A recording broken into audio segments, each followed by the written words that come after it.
ST है, इनको आरक्षण मिला हुआ है, बाबा साहेब ने इनको आरक्षण दिया है। कभी उनकी पीड़ा आप लोगों ने समझी है?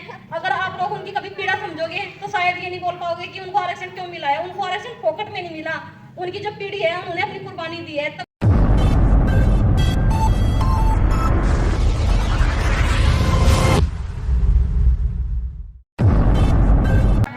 भारत रत्न डॉक्टर BR अम्बेडकर जी है, उन्होंने भी न जाने कितना संघर्ष किया है। हम लोग तो देखते हैं कि वो सूट बूट में है, इतना अच्छे लगते हैं वो, चश्मा सूट बूट देखो। और उस टाइम भी वो सूट बूट में थे, ये हमारे लिए सोचने की बात है। और उनके पास में 32 डिग्री 9 भाषाओं का उनको ज्ञान था। और DSc की एक डिग्री होती है, डॉक्टर ऑफ साइंस, जो कि उन्होंने लंदन स्कूल ऑफ इकोनॉमिक्स से की थी, जो कि उस टाइम उनके पास में ही थी। और अब भी उसको अमूमनी लोग वहां तक पहुंच नहीं पाते, सबसे बड़ी बात ये है। और जो मैं मानती हूँ कि मेरा किसी की विचारधाराओं को लेकर कोई नेगेटिव इफेक्ट नहीं है, फिर भी आप लोगों ने ये देखा होगा, कि वैदिक काल में लगभग 4000 साल पहले, 5000 साल पहले शूद्र नाम सुना होगा आप लोगों ने। उसकी शूद्रों की उत्पत्ति कहाँ से हुई है, कहाँ से नहीं हुई, आप लोगों ने सुना तो अमूमन होगा ही।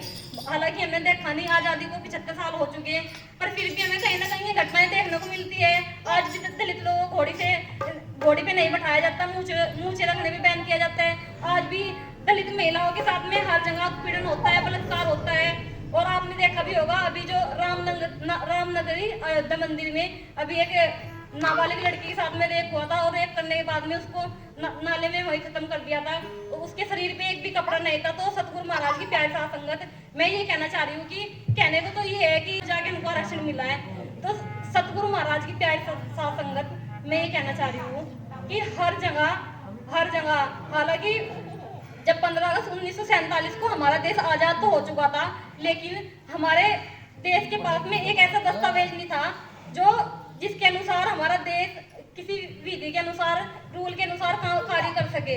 तो उसके बाद में जैसे ही प्रारूप समिति का गठन हुआ, और प्रारूप समिति के जो अध्यक्ष थे माननीय डॉक्टर बाबा साहेब भीमराव अम्बेडकर और डॉक्टर राजेंद्र प्रसाद, डॉक्टर सच्चिदानंद सिन्हा, पता नहीं कितने तमाम ऐसे महापुरुष है जिन्होंने संविधान को बनाने में अपनी अहम भूमिका निभाई है, सतगुरु महाराज की प्यारी साथ संगत। तो मैं ये कहना चाह रही हूँ कि संविधान को बनने में लगभग 3 वर्ष का समय लगा था, 2 वर्ष 11 महीने और 18 दिन का समय लगा था। और उसमें अहम भूमिका हमारे डॉक्टर BR अम्बेडकर जी की थी। और उसके बाद ही जैसे 26 जनवरी 1950 को पूरे देश में संविधान बन के लागू हो गया था। और मैं ये कहना चाह रही हूँ, सतगुरु महाराज की प्यारी साथ संगत, ये तो कहना आसान होता है कि हाँ ST है, आरक्षण मिलना इतना आसान नहीं होता। उसके लिए तो पता नहीं कितनी हमारी पीढ़ियों ने अपनी गुलामी झेली। आपने सुना भी होगा कि 4 वर्ण होते हैं, ब्राह्मण, क्षत्रिय, वैश्य और शूद्र। सबसे ऊपर ब्राह्मण है और सबसे नीचे शूद्र है। ब्राह्मण, उनको केवल पूजा पाठ का ही अधिकार दे दिया जाता था वैदिक काल में। ये किसी ग्रंथ में तो लिखा होगा जब उनको दिया है। क्षत्रिय, उनको युद्ध करने का अधिकार दे दिया, और वैश्य उनको व्यवसाय करने का अधिकार दे दिया। और बेचारा दलित अछूत, उसको क्या अधिकार दिया?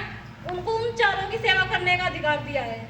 जो 3 वर्ण है उनको उनकी सेवा करने का, और उनकी झूठन खा के वो अपना पालन पोषण करते थे और अपने परिवार का पालन पोषण करते थे। यहाँ तक कि उनको जो नगर होता है, नगर की बस्तियों से बाहर मलिन बस्तियों में उनका जीवन बसेरा होता था। और वो वहाँ पे अपने बच्चों की एजुकेशन तो बहुत दूर की बात है, उनकी परवरिश ही नहीं कर पाते थे। तो ऐसे ही तो समाज हमारा पिछड़ा नहीं है, इस समाज के पीछे भी बहुत बड़ी हिस्ट्री है, बहुत बड़ी कहानी है। आपने ये भी सुना होगा कि उनके गले में हांडी और बैक साइड में उनके झाड़ू बांध दी जाती थी कि जिधर को वो चले उनके पाँव के निशान उस झाड़ू से मिटे। अगर कोई थूके तो उस हांडी में थूके, और वहाँ का जो पॉल्यूशन है वो खराब ना हो।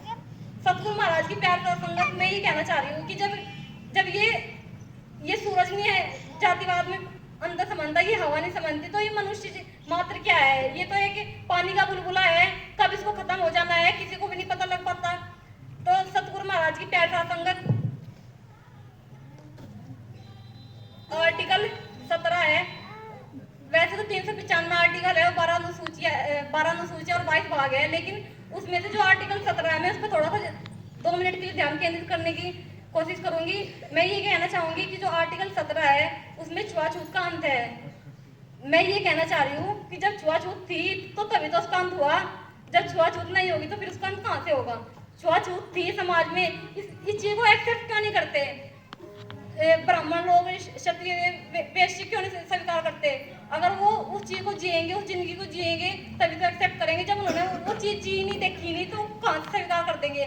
कह रहे कि भाई ऐसा तो है नहीं, कहीं छुआछूत का तो है ही नहीं कोई छुआछूत। तो अरे अब भी आप लोग डाटा उठा के देख लो, कितनी दलित वुमेन्स है, उनके साथ में इतना उत्पीड़न होता है, हर जगह उनके साथ में शोषण होता है, वंचित हो जाती है हमें। और डॉक्टर BR अम्बेडकर वो ऐसी शख्सियत है जिन्होंने प्रारूप समिति, जो जब ये कानून मंत्री बनाए गए थे तो इन्होंने वहां से इस्तीफा दे दिया था।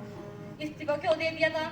क्योंकि जो महिलाओं के जो अधिकार है, हिंदू कोड बिल, वो नेहरू जी ने पास करने से मना कर दिया था उस टाइम 1951 के आसपास।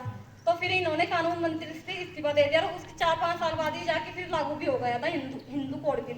और इसमें ये नहीं है कि केवल इसमें दलित महिलाओं के लिए ही आवाज है, उनका इम्प्रूवमेंट है। इसमें हर वो तमाम महिलाएं हैं, चाहे वो शोषित हो, वंचित हो, OBC हो, अल्पसंख्यक हो या जनरल हो, सब महिलाओं के लिए उन्होंने बात की है और सबके हक के लिए बात की है। आज के टाइम में ये कहना आसान है कि अम्बेडकर ने केवल बस दलितों के लिए हक दिए है, दलितों को ही उन्होंने वो किया है और दलितों की महिलाओं को दिया है। ये गलत है, ये हमारी विचारधारा गलत है, ये हमारे समाज की विचारधारा गलत है। अगर आज मैं आपके सामने बोल रही हूँ, अपने विचार प्रकट कर रही हूँ, तो ये हमें कहाँ से मिला है? डॉक्टर BR अम्बेडकर के संविधान से मिला है। आर्टिकल 19 फ्रीडम ऑफ स्पीच, हमें बोलने का राइट्स वहां से मिला है। यू नो कि हमें, अगर हम पहले बोलते थे ना तो हमारी जीभ काट ली जाती थी, हमें मंदिरों में प्रवेश करना भी वर्जित था। आप ये देख लो कि उस तालाब में जानवर पानी पी सकते थे, कुत्ते बिल्ली पानी पी सकते थे, लेकिन हम वहां पे पानी भी नहीं पी सकते थे। हमारी पीढ़ियां, हमारे बुजुर्ग ऐसी बिना पानी के तड़प तड़प के मर जाते थे, लेकिन पानी नसीब नहीं कराते थे। इतना भेदभाव, इतना उत्पीड़न हमारे लोगों के साथ में हुआ है। और आज भी अगर हम आजादी के 75 साल बाद भी अगर हम पढ़ेंगे नहीं, समझेंगे नहीं, तो ना पढ़ेंगे फिर ना बोलेंगे। डॉक्टर BR अम्बेडकर ने एक बात बोली थी कि शिक्षा वो शेरनी का दूध है, जो पिएगा वो दाड़ेगा और जो जितना पिएगा वो उतना ही दाड़ेगा। तो सतगुरु महाराज की प्यार साथ संगत, मेरे ये कुछ विचार थे। और इसमें एक बात और भी थी कि जब इनके बाबा साहेब भीमराव अम्बेडकर के साथ में इतना भेदभाव होता था इनके साथ में, तो इनको आपने सुना भी होगा कि स्कूलों से बाहर बैठा दिया जाता था, इनको ऊपर से पानी डाल दिया जाता था, पानी भी नहीं, इनको दूर से पानी पिला दिया जाता था।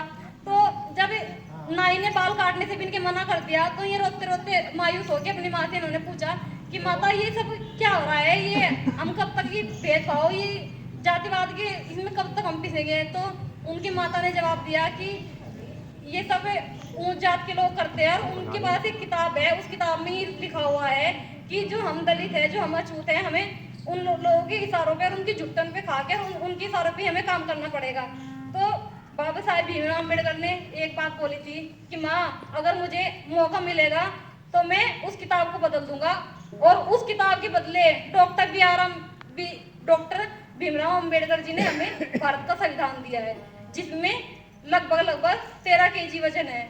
जब मैं स्पीच दे रही थी 26 जनवरी पे, तो मैं पढ़ रही थी, सर्च की थी, मैंने एक पहली बार देखा कि 13 किलो वजन, फिर दूसरी जगह देखा शायद 15 के आसपास। तो मानो मेरे पैरों की जमीन खिसक गई कि वो महापुरुष कितने महान हो गए जिन्होंने इतना सब कुछ उसमें लिखा है। और विदेशों के संविधान से भी इतना ढांचा लेके आए, वो अलग अलग जगह से भी लिख के आर्टिकल लिख के उसमें हमारे लोगों के लिए इंडियन कॉन्स्टिट्यूट बनाया, और जिसके विधि के अनुसार हम आज अपना काम करते हैं। अगर देश का प्रधानमंत्री बन रहा है तो किसकी बदौलत बन रहा है? डॉक्टर BR अम्बेडकर की बदौलत बना हुआ है। अगर CM बन रहा है तो बाबा साहेब की देन है। और अमित शाह ने एक बात बोली थी, आप लोग भी इस चीज से अच्छे से वाकिफ भी है कि ये लोग जो भीम के दीवाने हैं ना, हर बार ये बोलते हैं कि जय भीम जय भीम जय भीम। अगर ये इतनी बार भगवान का नाम ले तो इनको स्वर्ग में जगह मिल जाए। अरे तुम किस स्वर्ग की बात कर रहे हो? तुमने कभी इस जीवन को जी के देखा है? उन्होंने कितने संघर्ष किया। आज तो गाड़ी है, 4 व्हीलर है, फोन है, वाईफाई है, हर चीज है। उस टाइम तो कोई किसी भी प्रकार को मानती थी, कोई सुविधा नहीं थी, तो उसके बाद भी उन्होंने इतना सब कुछ किया है। तो मैं ये कहना चाह रही हूँ, सतगुरु महाराज की पैसा संगत, अगर हम उनको देखते तो बस हमें उनका वो खिलता हुआ चेहरा, वो सूट बूट दिखाई देता है, उसके पीछे का संघर्ष भी तो हम लोगों को देखना चाहिए। और अगर हम अपनी पीढ़ियों को ये चीज नहीं बता सकते तो फिर हमारे पढ़े लिखे होने का क्या ही फायदा है। हम बस जातिवाद के जहर में पिस के रह जाएंगे। सतगुरु महाराज की प्यार साथ संगत, तो अगर मेरे मुंह से सतगुरु महाराज की प्यार साथ संगत कोई ऐसा वर्ष निकल गया तो मैं उसके लिए क्षमा चाहूंगी। बोलिए परम संत शिरोमणि सतगुरु दास जी